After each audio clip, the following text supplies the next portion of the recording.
Hello everyone, আমি আবার নতুন একটা ভিডিও নিয়ে চলে এসেছি। তো সেদিন চলে গেছিলাম আমি মা ত্রিপুরা সুন্দরীর মন্দিরে, যেটি আছে হচ্ছে আমাদের গড়িয়া বোড়ালে।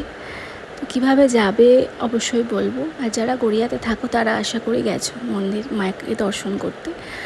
তো মন্দিরটি স্থাপন হয়েছে 1962-তে, তৈরি হয়েছে 2013-তে রেজিস্ট্রেশন হয়েছে। অ্যাকচুয়ালি মন্দিরটা তৈরি করেছিলেন সেন রাজা সুযোগ্য সেন। তো মাকে স্থাপন করেছিলেন 1935 খ্রিস্টাব্দে। তো আর যেটা বলছিলাম কিভাবে যাবে, যারা গড়িয়াতে থাকো তারা তো গেছোই, আর যারা গড়িয়াতে থাকো না, যারা মেট্রো করে যাবে তারা নামবে কবি নজরুল মেট্রোতে। ওখান থেকে তোমরা বোড়ালের অটো পেয়ে যাবে। যারা বাসে যাবে তাদেরকে যেতে হবে গড়িয়া শীতলা মন্দিরের সামনে, ওখান থেকে তোমরা বোড়ালের অটো পেয়ে যাবে। আর ট্রেনে করে গেলে নামতে হবে গড়িয়া স্টেশন, ওখান থেকে তোমরা বোড়ালের অটো পেয়ে যাবে। এবার কটা থেকে মন্দির খোলে আর পুজোর টাইমিংটা বলে দিই। মন্দির খোলে ভোর 5টার সময়, কিন্তু পুজো শুরু হয় সকাল 10:30 থেকে 1টা অবধি পুজো হয়। তার মধ্যেই মাকে 1:45 নাগাদ ভোগ বিতরণ করা হয়। আর এই যে মায়ের অপরূপ রূপ দেখেই মনটা ভরে যায়, ভীষণ সুন্দর। তো তারপর 1টার পর বন্ধ হয়ে যায় মন্দির, আবার বিকেল 4টের সময় খোলা হয়। মন্দির খোলা থাকে 7টা অবধি, সন্ধ্যা আরতি হয়, প্রসাদ বিতরণ হয়ে 7:30টার মধ্যে মন্দিরটা বন্ধ হয়ে যায়।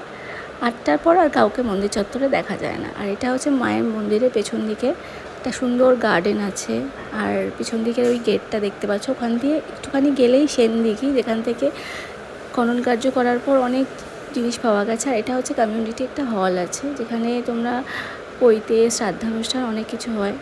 আর এটা মায়ের রন্ধনশালা, ভীষণ সুন্দর মন্দিরটা। এই যে এখানে মায়ের ভোগ রান্না হয়, তারপর সেই ভোগ মাকে নিবেদন করা হয়। তো আমি আর পেছন দিকে একটা বট গাছ আছে, এইখানে তোমার মনের যদি কিছু ইচ্ছা থাকে তুমি সেটা মানত করে ওখানে তুমি বলে আসতে পারো।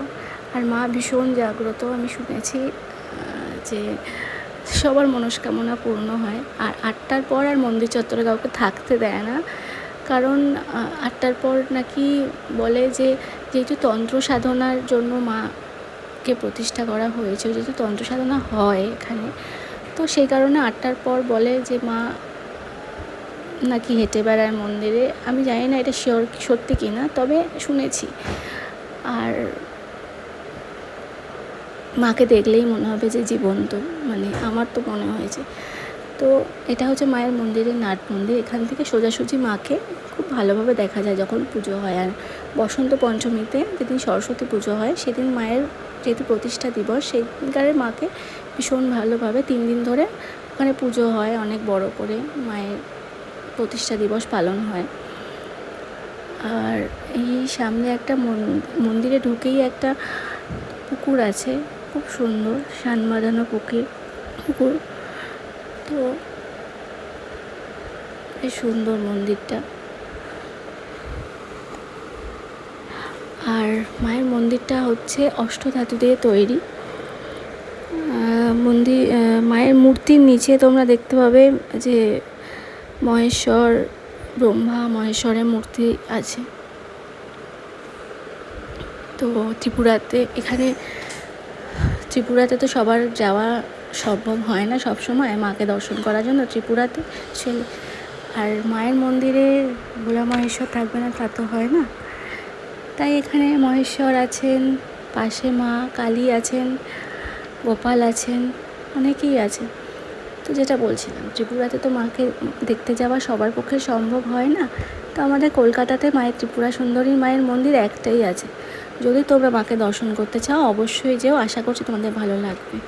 ভিডিওটা ভালো লাগলে একটা লাইক করে দিও। টাটা।